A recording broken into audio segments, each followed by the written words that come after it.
చెవి, ముక్కు, గొంతు ఎలాంటి సమస్యలకైనా మీకు ఖచ్చితమైన పరిష్కారం లభించే ఏకైక hospital Asian ENT care centre.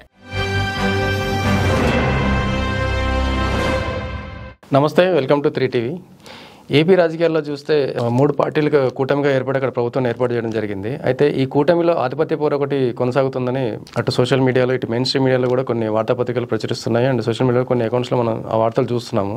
అయితే ఇప్పుడు లోకేష్ని డిప్యూటీ సీఎం చేయాలనే డిమాండ్ కూడా తెరపైకి వస్తుంది. అటు పవన్ కళ్యాణ్ కంప్లీట్గా బీజేపీ వైపు మొగ్గు చూపుతున్నారని కూడా టాక్ వస్తుంది. దీంతోపాటు ఇప్పుడు ఈ ఆధిపత్య పోరులో భాగంగా ఇప్పుడు 2029 ఎన్నికల ఎలక్షన్స్లో ఇటు పవన్ కళ్యాణ్ అటు లోకేష్ ఇద్దరు ఎటువైపు సాగబోతున్నారు, అసలు ఈ కూటమిలో వీళ్ళ ప్రస్తుతం ఏదైతే కలిసి వర్క్ చేస్తున్నారో, కలిసి పనిచేస్తున్నారో ఇది కొనసాగుతుందా లేదా, భవిష్యత్ తరాలకి వీరిద్దరిలో ఎవరి నాయకత్వం అనేది అవసరం అవుతుంది, ఎవరు నిలబడతారు, ఎవరు స్ప్లిట్ అయ్యే అవకాశం ఉంది, వెళ్ళిపోయే అవకాశం ఉంది అనేది ఇట్లాంటి విషయాల మీద మనతో చర్చించడానికి సీనియర్ జర్నలిస్ట్ కృష్ణసాయిరామ్ గారు ఉన్నారు. ఆయన అడిగి ఈ విషయాలు కొన్ని చర్చిద్దాం. నమస్తే సార్. సరే, అయితే ఈ మధ్య మనకి ఇటు సోషల్ మీడియాలో అటు మెయిన్ స్ట్రీమ్ మీడియాలో కొన్ని వార్తలు వస్తున్నాయి. ఏంటంటే కొన్ని మీటింగ్స్కి, అంటే కూటమి నిర్వహించే కొన్ని మీటింగ్స్కి ఇటు పవన్ కళ్యాణ్ డుమా కొడుతున్నారని, ఆయన కంప్లీట్గా బీజేపీ స్టాండ్ తీసుకున్నట్లుగా అనిపిస్తోందని, అండ్ వీళ్ళ మధ్య సత్సంబంధాలు పూర్తిగా కనుమరుగైపోతున్నాయనే కొన్ని వార్తలు అయితే వస్తున్నాయి. సో వీటిని మనం ఎలా అర్థం చేసుకోవాలి సార్? పవన్ కళ్యాణ్ ఎందుకు దూరం అవుతున్నారనే విషయంలో వాస్తవం ఉందంటారా? అంటే ఇప్పుడు మెయిన్గా సోషల్ మీడియా కానీ మనం సాక్షి లాంటి మెయిన్ స్ట్రీమ్ మీడియా కానీ చూస్తే గ్యాప్ ఏర్పడిపోయింది పవన్ కళ్యాణ్కి కూటమి ప్రభుత్వంలో, ముఖ్యంగా తెలుగుదేశం పార్టీ అధినాయకత్వానికి అనే వార్తలు చాలా వైరల్ అవుతున్నాయి. అయితే నిజానికి గ్యాప్ అనే దాన్ని మనం రాజకీయంగా ఒక కోణంలో చూడాల్సి ఉంటుంది. ఒక కుటుంబంలోనే కుటుంబ పెద్దకి పిల్లలకి మధ్యలో కానీ భార్యాభర్తల మధ్యలో కానీ భిన్నాభిప్రాయాలు ఉంటాయి. అది సహజం. ఎందుకంటే ఒకే లక్ష్యం కోసం ఒకే కుటుంబం పనిచేస్తున్నప్పటికీ భిన్నాభిప్రాయాలు ఉంటాయి. అయితే అవి అభిప్రాయ భేదాలుగా పెరిగి, భిన్నాభిప్రాయాలు బాగా ముదిరిపోయిన తర్వాత అభిప్రాయ భేదాలుగా పెరిగి తీవ్రత సంతరించుకుంటే మాత్రమే ఒక రకమైనటువంటి ఘర్షణ, తీవ్రమైనటువంటి ఘర్షణ ఏర్పడుతుంది. అందరూ కూడా ఒకటే రకంగా ఉండి ఒకే సిద్ధాంతాలు, ఒకే ఆశయాలు, ఒకే లక్ష్యం, బాట కూడా ఒకటే అయితే అసలు వేరు పార్టీలు పెట్టుకోవాల్సినటువంటి అవసరం ఏముండదు. ఒకే పార్టీలో ఉంటారు. కానీ జనసేన ఒక పార్టీ, తెలుగుదేశం ఒక పార్టీ, భారతీయ జనతా పార్టీ ఒక పార్టీ, 3 పార్టీలు కలిపి ఒక ఉమ్మడి లక్ష్యం కోసం కలిసి పనిచేస్తున్నటువంటి, ఆ వైసీపీని ఓడించి కలిసి పనిచేస్తున్నటువంటి ప్రభుత్వంగా ఏర్పాటయ్యారు. అందువల్ల పూర్తి స్థాయిలో వీళ్ళంతా కూడా ఒకే మాట ఒకే బాటగా ఉన్నారని చెప్పడం అసహజంగా ఉంటుంది. అందువల్ల భిన్నాభిప్రాయాలు అనేటటువంటి ఎప్పుడూ ఉంటాయి. మొదటి ప్రభుత్వం ఏర్పాటైన రోజు నుంచి ఉంటాయి, అది సహజం. అయితే ఇటీవల ఈ వివాదం పెద్దగా చెలరేగడానికి కారణం ఏంటంటే చంద్రబాబు నాయుడు అధికారులతోటి కొంతమంది మంత్రులతో నిర్వహించినటువంటి ఒక పెద్ద సమావేశానికి పవన్ కళ్యాణ్ హాజరు కాకపోవడము, తర్వాత మంత్రిమండలి సమావేశానికి కూడా హాజరు కాకపోవడం, మంత్రిమండలి సమావేశానికి హాజరు కాని సందర్భంలో సాధారణంగా డిప్యూటీ సీఎంగా పవన్ కళ్యాణ్ కూర్చునే కుర్చీలో లోకేష్ కూర్చోవడం, వీటన్నిటి నేపథ్యంలో దీన్ని ఆసరాగా చేసుకుంటూ సోషల్ మీడియా వైరల్ చేసింది. అందులోని చంద్రబాబు నాయుడు కూడా ఒక రకంగా మాట తూలి చిన్న వ్యాఖ్య చేశారు. తాను ప్రయత్నించినా కూడా పవన్ కళ్యాణ్ అందుబాటులోకి రాలేదు అంటూ ఆ వ్యాఖ్య చేయడంతో దాన్ని భూతద్దంలో చూపించేటటువంటి ప్రక్రియ జరిగి రాజకీయంగా ఏదో జరగబోతోంది అని చెప్పడము, అక్కడ ఉన్నటువంటి జనసేన నాయకుడు, జనసేన మంత్రి నాదెండ్ల మనోహర్ వెన్నునొప్పితోటి పవన్ కళ్యాణ్ ఇబ్బంది పడుతున్నారు, అందువల్ల కొంచెం ఈ సమావేశాలకు రాలేకపోతున్నారని చెప్పడం. మరి మరుసటి రోజునే చూస్తే కనుక పవన్ కళ్యాణ్ దక్షిణ భారతదేశంలో తీర్థయాత్రలు చేపట్టడం, ఇవన్నిటిలో ఏదో జరుగుతోంది, ఏదో అసంతృప్తి ఉంది పవన్ కళ్యాణ్లో. తీవ్ర స్థాయిలో బయట పెట్టకపోయినప్పటికీ తన అసంతృప్తిని వెళ్ళగక్కడానికి ఈ సమావేశాలకు డొమ్మా కొట్టాడు అనే భావన నెలకొంది. దానికి సంబంధించినటువంటి చిలువలు పలువలు చేరుస్తారు కనుక ఆ కూటమి ఏదో జరగబోతుందంటూ ప్రత్యర్థి పక్షానికి చెందినటువంటి మీడియా దీన్ని ఫోకస్ చేసింది. అయితే ఏం జరిగింది అనేది మాత్రం ఖచ్చితంగా చర్చ. అయితే తాము కూటమిగా ఐక్యంగా ఉన్నామని అంతర్గతంగా అనుకోవడమే కాదు, అది బహిరంగంగా కూడా చేయాల్సినటువంటి బాధ్యత కూడా కూటమి పెద్దలపై ఉంటుంది. పవన్ కళ్యాణ్ ఈ వివాదం చాలా పెద్ద స్థాయిలోకి వెళ్ళిన తర్వాత దిద్దుబాటు చర్యలు తీసుకున్నాడనే చెప్పాలి. ఎందుకంటే తలసేమియా బాధ్యతల గురించి ఎన్టీఆర్ ట్రస్ట్ పెద్ద కార్యక్రమం నిర్వహించడం, ఆ కార్యక్రమానికి పవన్ కళ్యాణ్ స్వయంగా హాజరు కావడం, హాజరు కాయిన తర్వాత తాను టికెట్ కొనలేకపోయాను కనుక కొననివ్వలేదు కనుక ఒక 50 లక్షల రూపాయలు ఎన్టీఆర్ ట్రస్ట్కి విరాళంగా ఇస్తున్నాను తలసేమియా బాధితులు. ఎన్టీఆర్ ట్రస్ట్ అంటేనే చంద్రబాబు నాయుడు, నారా భువనేశ్వరి, లోకేష్, బ్రాహ్మణి వీళ్ళే. అందువల్ల ఆ కుటుంబ ట్రస్ట్ కింద లెక్క అది. ఆ ట్రస్ట్ని మంచి కార్యక్రమాలు చేపడుతున్నారు అంటూ చెప్పడము, అదే సందర్భంలో చంద్రబాబు నాయుడు పట్ల తనకు ఉండేటటువంటి గౌరవ భావాన్ని వెల్లడించడము, లోకేష్ పట్ల కూడా తనకు ఎంతో ఇష్టమైనటువంటి లోకేష్ అని చెప్పడంతో ఆపకుండా ఆంధ్రప్రదేశ్ భవిష్యత్తుకి ప్రణాళికలు రచిస్తున్నటువంటి లోకేష్ అండం, అంటే తమ మధ్య ఎటువంటి విభేదాలు లేవు, రాష్ట్ర ప్రగతి అంశంలో క్లియర్ కట్గా రాష్ట్రానికి సంబంధించినటువంటి ప్రణాళికలు భవిష్యత్తుకి అన్నాడు. అంటే రాష్ట్ర ప్రణాళిక నిర్మాణానికి సంబంధించినటువంటి ప్లానింగ్ చేస్తున్నటువంటి లోకేష్ అన్నాడు. అంటే ప్రణాళిక అభివృద్ధికి సంబంధించినటువంటి విషయాల్లో కూడా తమ మధ్య ఎటువంటి రాజకీయ విభేదాలు లేవు అని చెప్పలేదు, కానీ రాష్ట్ర ప్రగతి ప్రణాళికకి సంబంధించి మాత్రం ఒకే స్పష్టమైనటువంటి అవగాహనతో ఉన్నామంటూ పవన్ కళ్యాణ్ చెప్పకనే ఈ దుమారం ఏదైతే అపోహలకు సంబంధించినటువంటి దుమారం, అనుమానాలు, సందేహాలు నెలకొన్నాయో వాటన్నిటినీ తేల్చి చెప్పేసేసి ఒక క్లియర్ కట్ స్పష్టమైనటువంటి పిక్చర్ ఇవ్వడానికి పవన్ కళ్యాణ్ ఈ వేదిక తలసేమియా ట్రస్ట్ బాధితులకు సంబంధించి నిర్వహించినటువంటి కార్యక్రమ వేదికను వినియోగించుకున్నారు. అందువల్ల ఇమీడియట్గా కూటమిలో ఏదో లుకలుకలు ఉన్నాయి, వాటి వల్ల కూటమి విడిపోతుంది, చెడిపోతుంది, వీళ్ళంతా వేరువేరుగా అయిపోతారు అనేటటువంటి భావన ఏదైతే నెలకొందో దాన్ని పటాపంచలు చేసే విధంగానే పవన్ కళ్యాణ్ ప్రసంగం చేశారని మనం చెప్పాల్సి ఉంటుంది. సరే, అయితే ఇప్పుడు సోషల్ మీడియాలో వస్తున్న ఇట్లాంటి వార్తలన్నీ కూడా అంటే ఎంత వైరల్ చేసినప్పటికీ, ఎంత కావాలని వైరల్ చేసినప్పటికీ వాటిలో ఎంత కొంత వాస్తవం లేకుండా పోదు. అండ్ అది కాకుండా స్వయాన ముఖ్యమంత్రి ప్రయత్నిస్తేనే పవన్ కళ్యాణ్ అందుబాటులోకి రాలేదని కూడా ఆయన వ్యాఖ్యానించడం జరిగింది. సో ఇప్పుడు పవన్ కళ్యాణ్ని మనం అంటే కూటమికి దూరం అవుతున్నట్టుగా చూడాలా, లేకపోతే బీజేపీ స్టాండ్ తీసుకున్నట్టుగా చూడాలా? ఒకవేళ బీజేపీ స్టాండ్ తీసుకుంటే ఇది కూటమి ప్రభుత్వానికి అంటే ముఖ్యంగా ప్రభుత్వానికి ఇది మైనస్ అవుతుందా, ప్లస్ అవుతుందా పవన్ కళ్యాణ్ దూరం అవ్వడం? ముఖ్యంగా నిజంగానే చెప్తే కనుక పవన్ కళ్యాణ్ యాటిట్యూడు, అతని యొక్క ప్రవర్తన తీరు కూడా కొన్ని సందర్భాల్లో ప్రశ్నలు లేవనెత్తుతూ ఉంటుంది. ఎందుకంటే తాను అనుకున్న దానిని తాను అనుకున్నట్లుగానే చెప్పడం కానీ చేయడం కానీ చేస్తూ ఉంటారు. లౌక్యానికి కానీ లేదంటే తాను అనుకున్నటువంటి దానికి విరుద్ధంగా ప్రవర్తించాల్సినటువంటి సందర్భాల్లో సంయమనం పాటించడం కానీ పవన్ కళ్యాణ్లో కనిపించదు. అందువల్ల బీజేపీ అంటే సనాతన ధర్మం, జాతీయవాదం ఇలాంటి కొన్ని ఎజెండా ఉంటుంది. ఈ ఎజెండాకి ఈయన ఈల్డ్ అయినట్లుగా నిజానికి బీజేపీని తెలుగుదేశంని కలిపి కూటమి ఏర్పాటులో పవన్ కళ్యాణ్ చాలా కీలక పాత్ర పోషించాడు. తర్వాత ఒక సిద్ధాంతం పరంగా కూడా తాను ఈ సనాతన ధర్మం అనేటటువంటి అంశాన్ని ముందుకు తీసుకెళ్లాలని ఫర్మ్గా డెసిషన్ తీసుకున్నట్లుగానే మనకు కనిపిస్తుంది. ఆయన తిరుమల తిరుపతి లడ్డు వివాదంలో ప్రవర్తించినటువంటి తీరు కానీ, వారాహి వ్రతాలు చేసినటువంటి తీరు కానీ, ఆ తర్వాత కాలంలో ఆయన పూర్తిగా కాషాయంబరిదారుగా పర్యటన చేస్తున్నటువంటి తీరు కానీ, తాజాగా చూస్తే కనుక దక్షిణ భారతదేశంలో యాత్రాస్థలాలని సందర్శించినటువంటి తీరు కానీ, ఇప్పుడు కుంభమేళాలో ఆయన పాల్గొని కుటుంబ సమేతంగా స్నానాలు ఆచరించినటువంటి తీరు కానీ, ఇవన్నీ స్పష్టంగా ఆయన సైద్ధాంతికంగా భారతీయ జనతా పార్టీతో కలిసిపోయాడని కానీ మనం చెప్పలేము. కానీ భారతీయ జనతా పార్టీ ఏ రకమైనటువంటి ఎజెండాతో ఉందో సైద్ధాంతికంగా జనసేనాని పవన్ కళ్యాణ్ కూడా అదే రకమైనటువంటి ఎజెండా తన వ్యక్తిగతమైనటువంటి విధానాలు, సిద్ధాంతాల పరంగా ఆచరిస్తున్నట్లుగా మనం చెప్పాలి. అదే చంద్రబాబు నాయుడు చూస్తే చాలా లౌక్యంగా, అంటే ఆయన వెంకటేశ్వర స్వామి భక్తుడు, హిందువు, అందులో డౌట్ ఏం లేదు. కానీ సామాజిక పరమైనటువంటి అంశాలు, ప్రభుత్వ పాలన, ఇతరత్ర అంశాలు వచ్చినప్పుడు చంద్రబాబు నాయుడు చాలా సెక్యులర్ భావాలు, సెక్యులర్ ముద్ర కనిపించాలనే ప్రయత్నం చేస్తూ ఉంటారు. కానీ ఈ విషయంలో పవన్ కళ్యాణ్ మాత్రం స్పష్టమైనటువంటి ఎజెండాతోటే ఉన్నారు. అందువల్ల ఇప్పుడు చూస్తే కనుక పవన్ కళ్యాణ్ ప్రభుత్వానికి అసెటా లయబిలిటీ, ఎందుకంటే అక్కడ ఉండేటటువంటి దళితులు, ఎస్సీ కమ్యూనిటీస్ కావచ్చు, లేదంటే మైనారిటీలు కావచ్చు, వీళ్ళంతా వైఎస్ఆర్ కాంగ్రెస్ పార్టీకి అనుకూలమైనటువంటి స్టాండ్ తీసుకుంటున్నారు. ఈ స్థితిలో లౌక్యంగా పోయేటటువంటి ప్రభుత్వం, చంద్రబాబు నాయుడు అధినేతగా ఉన్న ప్రభుత్వానికి పవన్ కళ్యాణ్ అసెటా లేదంటే లయబిలిటీ అనే ప్రశ్న కూడా రేకెత్తుతుంది, సహజం. కానీ ప్రభుత్వము ఏకపక్షంగా నడవకుండా తప్పకుండా. ఎందుకంటే చంద్రబాబు నాయుడు గత పాలన 2014-19 పరిపాలన మనం చూసాం. మంత్రివర్గ సమావేశాలు కానీ ఇతరత్ర సెన్సార్లో కానీ ఆయన చెప్పిన దానికి వ్యతిరేకించే వాళ్ళు కానీ, భిన్నమైనటువంటి అభిప్రాయం వ్యక్తం చేసేవాళ్ళు కానీ, అసలు ప్రజలు ఏమనుకుంటున్నారని చెప్పేవాళ్ళు కానీ ఎవరు ఉండరు. చంద్రబాబు నాయుడు ఏమనుకుంటాడో తెలుసుకుని ఆయనకు అనుకూలంగా మాట్లాడేవాళ్ళే తప్ప.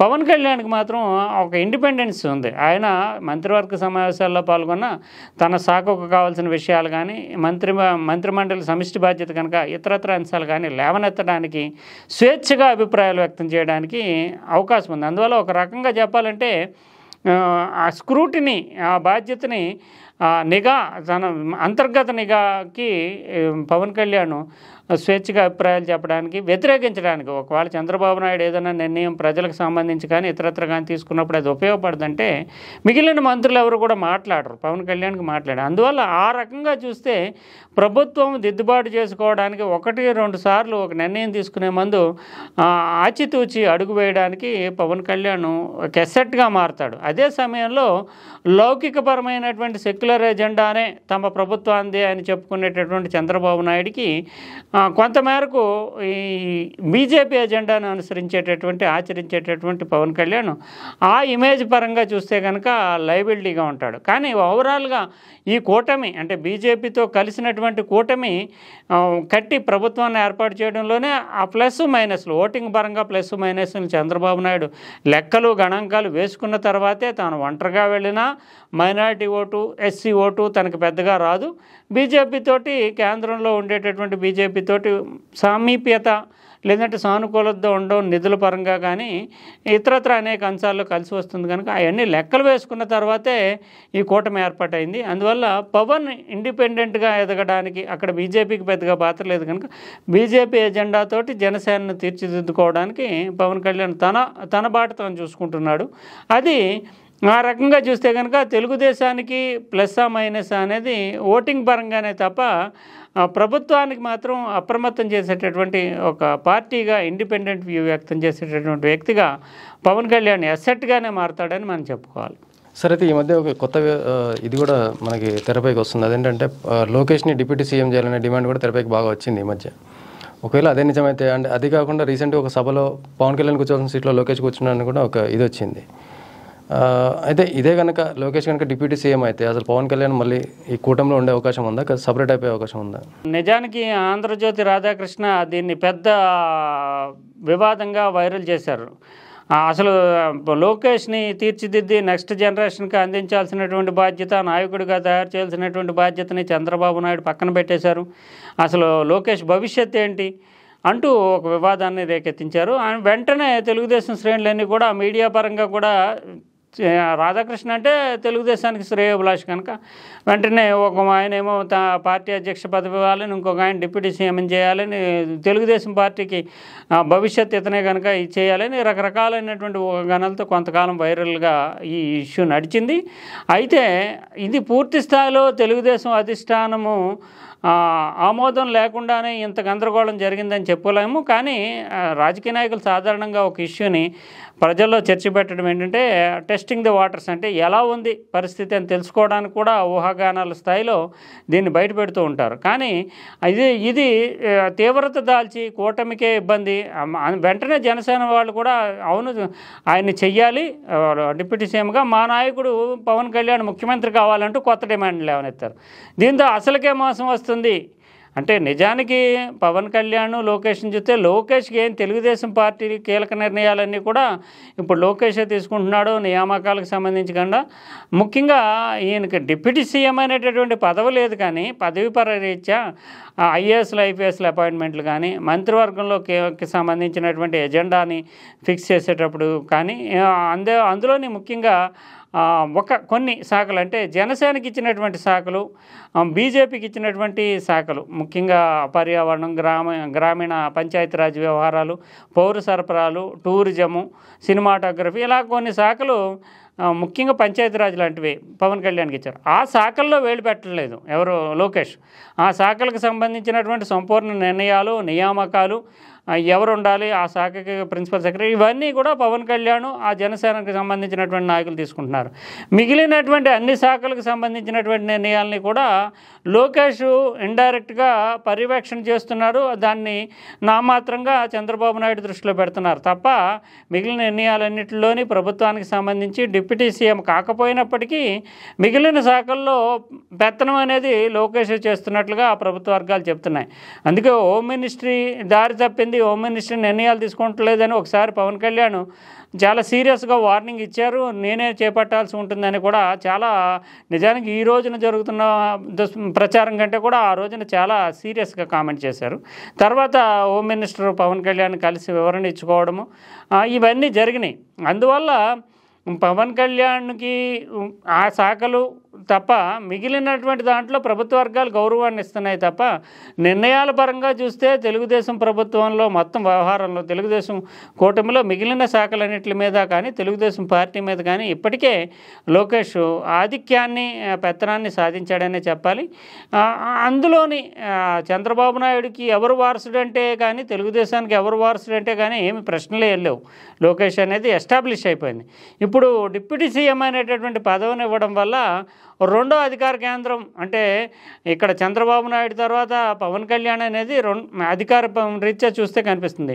లోకేష్ను కూర్చోబెట్టడం వల్ల అధికారిక కార్యక్రమాల్లో ఇద్దరు అనేటటువంటి దాన్ని జనసేన అంగీకరించేటటువంటి ప్రసక్తి ఉంటుందని అనుకోలేము. ఇక్కడ చూసాం మనం తెలంగాణలో సైతము రెండో ముఖ్యమంత్రి ఉప ముఖ్యమంత్రి లేరు, రేవంత్ రెడ్డి తర్వాత బట్టి విక్రమార్కే ఉంటున్నారు.